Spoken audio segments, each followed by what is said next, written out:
सुबह का समय मिट्टी की कच्ची झोपड़ी में एक चारपाई पर रामू बैठा है। माथे पर चिंता की लकीरें हैं। गौरी चूल्हे पर खाना बना रही है। गौरी धीरे से, रामू, आज फिर रात को नींद नहीं आई क्या? रामू थकी आवाज में, नींद आएगी भी कैसे भगवान। 3 महीने हो गए हैं, एक बूंद पानी का नहीं गिरा खेत में। जो गेहूं डाला था वो भी सूख गया। बैल भी अब कमजोर हो गए हैं गौरी। इस बार अगर कुछ नहीं होगा तो कैसे हम लोग जिएंगे? हम लोग क्या खाएंगे? रामू, चिंता करने से कुछ नहीं होगा। भगवान अब तक भूखा नहीं रखा, आगे भी नहीं रखेगा। आगे भी कोई रास्ता जरूर निकालेगा भगवान हमारे लिए। आप भरोसा रखिए। हर बार यही सोचता हूँ गौरी, लेकिन अब तो गांव के लोग भी शहर की ओर भाग रहे। लल्लू काका का बेटा कल ही गाड़ी पकड़ के दिल्ली चला गया काम की तलाश में। अजी, तो क्या हम भी सबको देखकर हार मान ले? हमारे खेत ने हमें कितने साल तक हमें खिलाया है। शायद ये बस इम्तिहान है हमारा। रामू नजरें नीचे करके, मैं तो सोच रहा हूँ इस बार खेत बेच दूं। किसी तरह 5,000 मिल जाए तो छोटा मोटा काम करके गुजर बसर कर लेंगे। गौरी चौंकते हुए, खेत बेच देंगे? यही तो हमारी पहचान है रामू। दादा परदादा की जमीन है वो। आज मुश्किल है तो क्या हुआ, कल फिर हरियाली लौट आएगी खेत में। आप भरोसा रखिए जी। थोड़ी देर के बाद जब रामू घर से बाहर निकलता है तो वह पाता है कि एक साधु बाबा घर के बाहर पलथी मारकर बैठे हुए हैं। प्रणाम बाबा। आप यहाँ पर, क्या आपकी मैं सेवा कर सकता हूँ?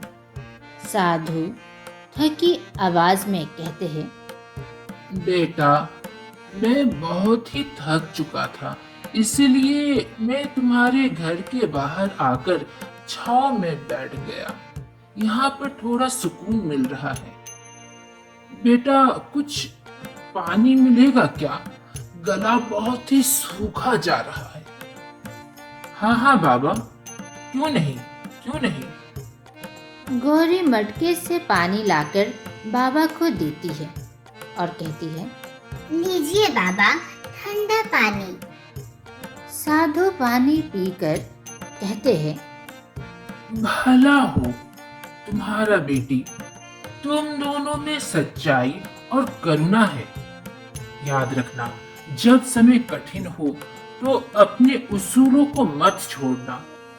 खेत में बीज डालो, चाहे बारिश हो या ना हो। भरोसा डालना मत छोड़ना खेतों में। पानी पीकर साधु बाबा वहां से चले जाते हैं। गौरी, साधु बाबा को कैसे पता कि हम लोग अपने खेत के लिए परेशान हैं? उन्हें तो हम लोगों ने नहीं बताया। लगता है यह साधु बाबा जरूर एक सिद्ध पुरुष थे। हाँ जी, आप बिल्कुल सही कहते हैं। ऐसा लगता है मानो वो हम दोनों के चेहरे को पढ़कर हमारी समस्या बता रहे हो और हमें कुछ इशारा कर रहे हो। गौरी, बाबा की बात दिल को छू गई। शायद हमें खेत नहीं बेचना चाहिए। अपनी सोच बदलनी पड़ेगी अब तो। गौरी मुस्कुराकर कहती है, तो चलो फिर से बीज डालते हैं खेत में। चाहे पानी आए या ना आए, उम्मीद तो डाल सकते हैं। बाबा ने कहा था ना। हाँ गौरी, अब मुझे भी लगता है कि हमें अपने खेत पर काम करना चाहिए। अगली सुबह सूरज धीरे धीरे उग रहा है। रामू और गौरी खेत की तरफ निकल रहे हैं। रामू के हाथ में कुल्हाड़ी था और गौरी के हाथ में बीज की पोटली। खेत सूखा पड़ा है, दरारें पड़ी है, लेकिन दोनों के चेहरे पर अजीब सी शांति और दृढ़ता थी। देखो रामू, जमीन कितनी प्यासी है, लेकिन हम इसका साथ छोड़ेंगे नहीं। रामू जमीन कोड़ते हुए कहता है। सच ही कह रही हो गौरी। जब हमारे बच्चे बीमार पड़ जाते हैं तो क्या माँ बाप उन्हें छोड़ के चले जाते हैं? ऐसा होता है क्या? नहीं ना। तो इस खेत को हम लोग कैसे छोड़ दे? अभी ये बीमार है, ये अभी सूखा पड़ा है, इसे तो अब सेवा की जरूरत है। हम लोग धैर्य नहीं छोड़ेंगे गौरी। चलो खेत में काम करना शुरू करते हैं। हाँ हाँ जी, आप बिल्कुल सही कह रहे हैं। और ये खेत भी हमारा बच्चा है। थोड़ी मेहनत, थोड़ी ममता और बहुत सारी उम्मीद डालेंगे। भगवान ने चाहा तो बारिश भी आएगी। मैं सोच रहा हूँ गौरी, खेत के एक कोने में मूंगफली बो दूं, वो कम पानी में भी हो जाता है। अरे वाह, यह तरकीब तो बहुत ही अच्छी है। हाँ हाँ, क्यों नहीं, हम लोग मूंगफली उगाएंगे। और एक चीज, हम पुराने कुएं की सफाई भी कर लेते हैं। वहाँ थोड़ा पानी तो अब भी है। भगवान, बात तो तुम्हारी ठीक है। पुराने कुएं में पानी तो अब भी है, लेकिन वो तो बहुत थोड़ा है। उससे क्या ही फसलें उगेगी। ठीक है, अभी तो तुम बीज बो और देखता हूँ क्या कर सकते हैं। भगवान भी साथ दिए तो हमारी मेहनत रंग जरूर लाएगी गौरी। एक दिन रामू गांव की एक बूढ़ी मास्टरनी से मिलने जाता है। मास्टरनी जो पढ़ी लिखी और मददगार औरत थी। नमस्ते मास्टरनी जी, मैं कुछ सलाह लेने आया हूँ। रामू बेटा, कैसे आना हुआ? बहुत अच्छा लगा तुम्हें देखकर। अब तो बहुत कम लोग मिलने आते हैं मुझसे। तुम आए, बहुत अच्छा लग रहा है। और घर में कैसे है? तुम्हारी पत्नी गौरी कैसी है? हाँ हाँ मास्टरनी जी, गौरी बहुत अच्छी है और मुझे आपकी एक मदद चाहिए थी। खेत में इस बार कुछ खास उपज की उम्मीद नहीं है, लेकिन मैं सोच रहा हूँ कि कोई नया तरीका अपनाऊं। आप कुछ बता सकती हैं क्या? हाँ बेटा, मैं इसके बारे में तुम्हें कुछ जानकारी दे सकती हूँ। पता है, पिछले महीने ही कृषि अधिकारी गांव आए थे। वो सूखा प्रभावित जमीन पर ड्रिप इरिगेशन की ट्रेनिंग दे रहे थे। तुम्हारे जैसे मेहनती किसान को जरूर सीखना चाहिए था। अच्छा, पिछले महीने तो मैं गांव में था ही नहीं मास्टरनी जी, और मुझे तो किसी ने कुछ बताया ही नहीं इसके बारे में। मुझे तो इसके बारे में कुछ भी जानकारी नहीं है। हाँ हाँ, बताइए मास्टरनी जी, मतलब कैसे करते हैं, आप बता सकती हैं क्या? रामू, ड्रिप इरिगेशन का मतलब है कि पानी एक एक बूंद करके फसलों पर गिरती है और वैसे सिंचाई की जाती है। इसमें पानी बहुत ही कम मात्रा में लगती है और इससे फसल भी काफी अच्छी होती है। रामू, तुमने फसलें तो बो दी है, लेकिन ड्रिप इरिगेशन के लिए भी थोड़ा पानी तो चाहिए होता है। वो तुम पानी लाओगे कैसे? मास्टरनी जी, हमारे खेत में एक जो बहुत ही पुराना कुआं है, उसमें थोड़ा पानी अभी भी है। उसके इस्तेमाल से हम लोग ड्रिप इरिगेशन कर सकते हैं। मैं जरूर से इस तकनीक को अपनाऊंगा अपने खेतों में। आपका बहुत बहुत शुक्रिया। ऐसा लगता है जैसे मानो मुझे उम्मीद की किरण मिल गई हो। पता है रामू, ड्रिप इरिगेशन से जो खेत में काम करते हैं, सरकार को सब्सिडी भी देती है। मैं तुम्हारा नाम लिखवा दूं क्या उसमें? जी जरूर जरूर, जरूर से मेरा नाम भी लिखवा दीजिए। बहुत ही आपका आभार मास्टरनी जी, आपने बहुत ही अच्छा सुझाव दिया। अब मैं इसी तरीके से मूंगफली उगाऊंगा अपने खेत में। रामू और गौरी अपने खेतों में दिन रात लग गए और बहुत ही मन से काम करने लगे। मूंगफली के खेत में उन्होंने एक बड़ा सा पाइप लगवा दिया, जिसमें जगह जगह पर छेद किया हुआ था, ताकि पानी टपक टपक कर मूंगफली के पौधे पर गिरे और जिससे कि ड्रिप इरिगेशन हो। कुएं में जो भी थोड़ा बहुत पानी था वो पाइप के जरिए जाकर पौधों को बूंद बूंद सींचता था। इसी तरह खेत में काम होने लगा। 1 महीना बीत जाता है। आसमान अब भी बेरहम है। बादल आते हैं लेकिन बरसते नहीं।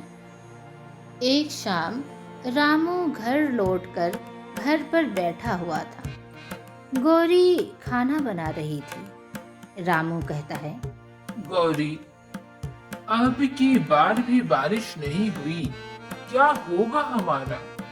गौरी धीरे से मुस्कुराते हुए कहती है, रामू, अगर कुछ नहीं होगा तो भी हम कह पाएंगे कि हमने कोशिश की, और वो संतोष सबसे बड़ी दौलत होगी। गौरी, तेरी बातों से हिम्मत मिलती है।